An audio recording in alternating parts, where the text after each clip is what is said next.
There's a lot of pressure on guys to be successful and to have money. In the same way, there's a lot of pressure on women to be pretty. Every time they go out to do something, you know, be it go to the post office, go to the grocery store, to a bar, it is to meet somebody. I'm really pretty amazed at sometimes when I stop to think about how much everyone's social culture revolves around abusing alcohol. And I've talked to a lot of guys that say, if you were to approach me, or if any girl would approach me, I would never be mean or rude to them. Whereas for girls, if a guy approaches us that we don't want to talk to, we could be bitches. There's no such thing as an ugly woman. Some are just prettier than others.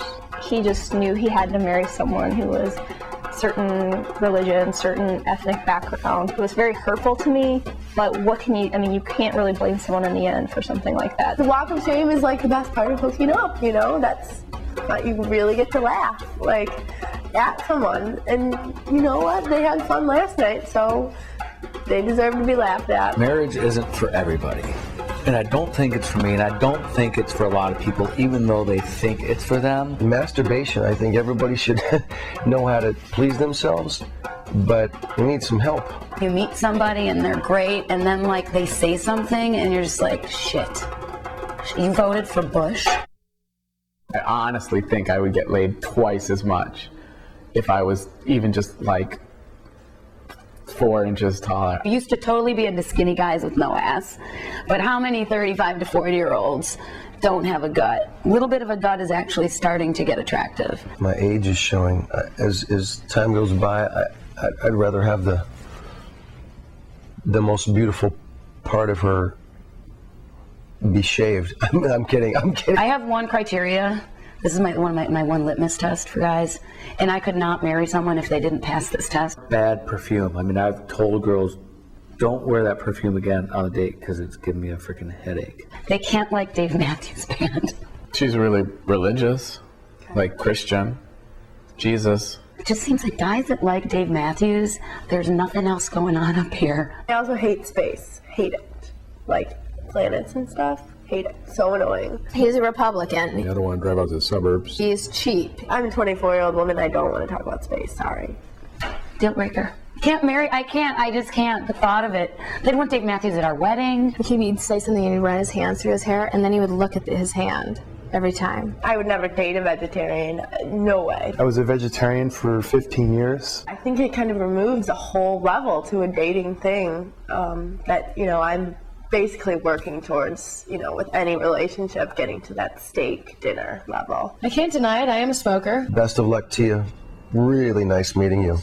But there can't be any kisses from me on that mouth. I don't want someone to say they're not going to date me because I am a smoker. No, that's just the way it is. Never for me. My grandmother in particular, it's like, can you get married before I die, please?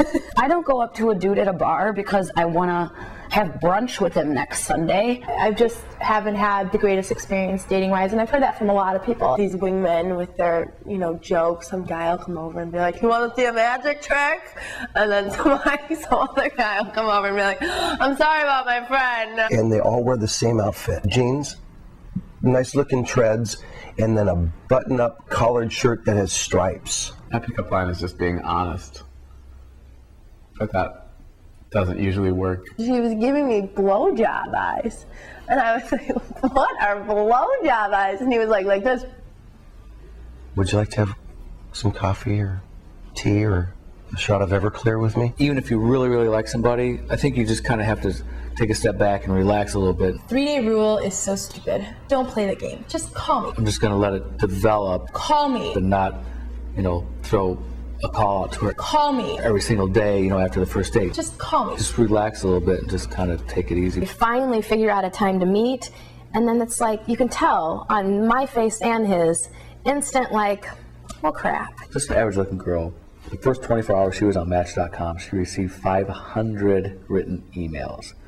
Her profile was looked at 1,800 times in 24 hours. I would agonize over my profile on a regular basis. My interests include, like, working out, well, it's all crap. I mean, it's all just pull down menu bullshit. I don't know if he had like hair plugs or what it was, but he had really, really thin hair. And he totally saw me, and he ran and hid behind a bookcase. Like a doll has the hair that comes out. I don't even know like the amount of beer goggles I have to not notice that someone is missing teeth. You know, going in for that target right there, and then, oh. When you first start kissing someone, like maybe for that first like couple days, they put a lot of effort into it. Like there's a lot of like lip like maneuvering and like gentle kissing. You wake up morning and you walk past the bathroom and she's taking a crap with the door open. It's like, oh yeah, the honeymoon period is over with. I've been cheated on. Everybody's been cheated on. You have to remember all your lies. That's a lot of work. Marriage has always been fuzzy for me. I felt like we had the Bill and Hillary Clinton relationship. I mean, it was professional. My dad's on his 5th marriage, and my mom's never been married again. And I want nothing to do with any of that. I don't need a marriage certificate to feel like you're married. You know, that piece of paper doesn't mean shit to me. It doesn't mean anything, you know. It's all ethically and morally. If I'm in a relationship, I'm in a relationship. Oh, I went to a future divorce today. My friend coins it that. When you tell people you're getting married, you're really kind of excited about it. And more often than not, people would be kind of like, I don't know, it's kind of like telling somebody that you got like some like, you know, really big cyst that you got to have removed. You know, like, oh, you know, I hope that works out all right for you. I love kissing. Let's kiss. He grabbed my hands and like, ugh. Just kind of like licked the inside of my mouth. I like didn't know what to do and I was like, ah! It was so awkward. Fucking jammed their tongue down my throat. It's like, I can't breathe. I mean, I've been pretty open with girls that I've had sex with about how to be better. Give me feedback, I'll give you feedback. There may have been relationships where I never had sex unless I was drunk. For like a long relationship.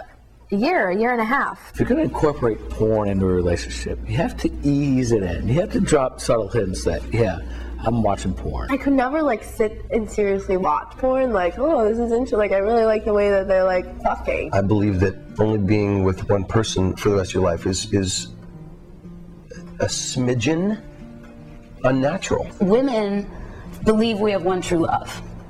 And when we meet that guy, it doesn't matter what else is going on in our life, it's the guy. I don't think that you have just one soulmate, because I think there's a lot of dimensions to your soul. I truly believe that guys get married not when it's their one true love, but when, for whatever reason, things are going whatever way they need to be in their life, then all of a sudden they're open to someone coming in. I think it's a very different thing. And I think that's why a lot of times we don't jive. How we communicate about relationships is all semantics. Like, what does seeing somebody mean? What does going out with somebody mean? What does fuck buddy mean? A lot of people that are in relationships wish they could be single. But when you're single, you want to be in a relationship. Our society is set up for couples. I would like to say that I don't need romance, but I love romance. Coming home at night by myself is something I'm getting used to. I look back and I'm like, man, I've wasted a lot of good romance for nothing. Guys, generally speaking, I think we come off as kind of pathetic. Women seem to have so much the upper hand. You wooed me to get me, so you need to woo me to keep me. Quality and quantity are two different things. Like, you can go out with, you know, the male guy from your office who, you know, creepily stares at you from behind the wall, but, you know, do you want to? Try and make efforts to understand what it is you need in a person, so that you don't waste other people's time. The next guy that approaches you, it might not be what you physically would be attracted to, but it's worth going on that date to figure it out, because you could be really missing out. 3 seconds fell out of love. Like 3 seconds. It's amazing how someone can become ugly in a heartbeat. Every broken heart feels like the most worst thing in the whole world at the time. Couples prep each other for being good in relationships, and then when those don't work out, you're like, I just did a lot of work for a different woman. I'd rather be alone than to wish I was. I thought in my late 20s I'd be married and I'd have children by the time I'm 29 or 30. I knew that was the plan. That's not the plan here.